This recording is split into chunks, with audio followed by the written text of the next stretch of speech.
In the traditional Catholic community, nothing brings a smile to the face more than the sights and sounds of Pope Francis elevating bishops to the position of cardinals. It shows that things are going to be steady and friendly going forward into the future, and that the depositum fidei is secure. I'm kidding, of course. Sometimes we make light of things, and this is one of those times. We are approaching Christmas after all, and joy should be on our lips. Regardless, over the weekend, Francis elevated several men to the position of active cardinals. I've reported on this already in the lead up to the event. What makes this interesting is who was present and how they were received. Buckle up, because this is going to be an illuminating podcast today on the papal situation. Here's the basics of the event. From RTE, quote, 13 new cardinals have been created by Pope Francis in a ceremony that took place at the Vatican on the eve of the first Sunday of Advent. 11 of the cardinal-elects were present for the consistory. As an aside, some couldn't make it. You can figure out why. Those who couldn't join the celebration remotely from their dioceses did so through a digital platform. Pope Francis urged the new cardinals not to stray from journeying on God's road. Since Francis's election in 2013, the Argentine Pope, the first from the Americas, has created 95 new cardinals in ceremonies known as consistories. Those named by Pope Francis now make up the majority of those cardinals who will choose his successor. The article then goes on to say the typical laudatory things about Francis and his work that we've come to expect from the world. Then it comes to this. During the ceremony, Pope Francis warned the new cardinals not to be taken by their new eminence and stray from being close to the people. The scarlet of a cardinal's robes, which is the color of blood, can, for a worldly spirit, become the color of a secular eminence, he said. When you feel that, you will be off the road. End mostly quote. And for the most part, that's actually a fine statement, which I think is odd coming from him, to be honest, given Francis's own work rubbing shoulders with Caesar and the world in general. It is an odd statement, but that's not the interesting part about all of this. As is customary, after the afternoon's ordinary public consistory, Pope Francis took the 11 new cardinals who were present in Rome to visit Benedict.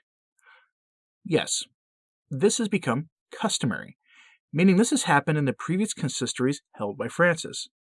After bestowing the cardinal's hat on each newly minted cardinal of the church, Francis takes them to meet Benedict XVI. This means that the 95 new cardinals elevated since 2013 have all met with Benedict personally. Why? Who knows? There is no reason for it, to be honest, on paper. After all, Benedict isn't Pope, according to his own statements made numerous times over the years, and the Vatican has assured us that Benedict is living quietly in his retirement, enjoying his time writing, visiting with friends from the Curia. You've seen the pictures. But he has been present for all of these events. That is curious. These are official events, after all. In fact, we have pictures of the event, and they point to an interesting thing between Francis and Benedict. They appear to like each other very much. This rather sharp picture shows Benedict XVI smiling as he greets and shakes the hands of Francis as well as Francis's new cardinals. My apologies to everyone listening on Apple Podcasts or Spotify or wherever where you can't see these. Here's another of Pope Francis kissing the hands of Pope Emeritus before Benedict imparting his blessing on them all. There is a video that this is coming from, and it shows Benedict smiling as each cardinal addresses him in the traditional manner for addressing the Pope, including some bending and kissing his what might be a ring, though pretty sure he no longer wears the fisherman's ring, which is one of the material adornments of the papacy. If I'm wrong about that, just let me know in the comments. I couldn't find anything to verify if he still wears a altered fisherman's ring or not. But it's an interesting touch. I would show the video, but every time I show a clip, the parent company that owns the clip, in this case EWTN, doesn't typically respond well, despite the rules saying I can use footage. Again, go figure. But again, see this. Francis and Benedict being very cordial. Benedict smiling broadly as he shakes hands with Francis. All is well between the two of them. Smiling, happy, joyful people, as the song goes. Truly confusing times we live in, as there are those who would have us believe that Benedict and Francis don't get along. The video is available in my show notes for today, and you'll see that things appear to be quite fine between the two of them, which, by the way, is in keeping with Antonio Socci's book that does probably the most in-depth look into the question of the status of Benedict XVI and the papacy today, and his takeaway is not one you get from most people. The short version is that Benedict and Francis appear to believe that they are both Pope simultaneously, that there are two popes working together. His book is worth checking out. I highly recommend it.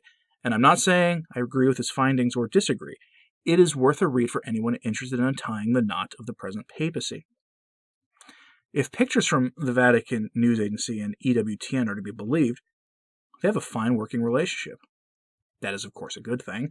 We do often hear other things going on, of course, much of it filtered through the alternative sources, and much of it either trustworthy or not. I have to say, that looks authentic to me. That looks as if Benedict is thrilled to see Francis. That's a real smile. And that should make everyone think just a little bit.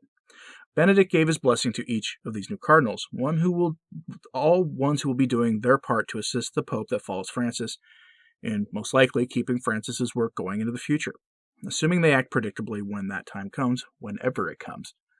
I personally remain steadfast in my belief that we'll have a new Pope in 2022, by the way, if all the signs I'm seeing with Francis's preparations for the next conclave are accurate. The appointing of a new Camerlengo in the form of Uncle Ted's protege, Cardinal Farrell, is one such example. And this consistory is another. I don't mean to leave one man out of all of this, though, the new darling of the opinion makers himself, Cardinal Wilton Gregory. Yes, Cardinal Gregory. That will take some time getting used to, and I suspect that we will be seeing a lot more of His Eminence in the coming days, and I use that term fully in keeping with the cautionary gesture that Francis imparted on these men, because if there is anyone who should listen to and heed the words of the Pope on this matter, the being careful about slipping into the love of the world and all that comes with the prestige of his new post, it's Cardinal Gregory, given his location. As I noted elsewhere, Gregory and numerous of the other newly minted cardinals are all big fans of Pastor Jimmy Martin as well, so you know what to expect. At the same time that this was happening, the new translation of the Novus Ordo liturgical books has been released in the Diocese of Rome and throughout the country. It contains the new translation of the Pater Noster, the Our Father, and the Gloria. Quoting CNA on that, quote, "Most of the changes from the second to third edition are in the words of the priest, including several changes from brothers to brothers and sisters. But there are also changes to the lines in the Our Father and the Gloria. The reason for the changes was to have a greater fidelity to the Latin text so that its original meaning would not be altered, but rather it should be more and more specific. The main prelate behind the new translation pointed to the change in the Our Father. This text so dear to Christians would not have been altered, not to underline the deeper meaning of the prayer that Jesus taught. That is to show the fatherhood of God," the bishop said. End quote. I, personally, am so glad that 2,000 years removed from our blessed Lord teaching the apostles how to pray, we finally have a more accurate translation that more clearly shows what Christ meant by that prayer. Finally. I'm making another bad joke, but you get my meaning here. So, in the Holy See, new cardinals are adorned with their finery in time for Advent. A new guide for the Mass has been published in time for Advent, with all the more happy lingo used that we've been talking about all year. 2020 is truly the gift that keeps on giving. We'll be talking about this year for many years to come. I'd like to think that I'm being facetious here, but you know how it goes. After a while, you just have to smile and pray your way through all the joys the year has offered. What do you think about this presentation of Benedict and Francis? Is it real or is it a show?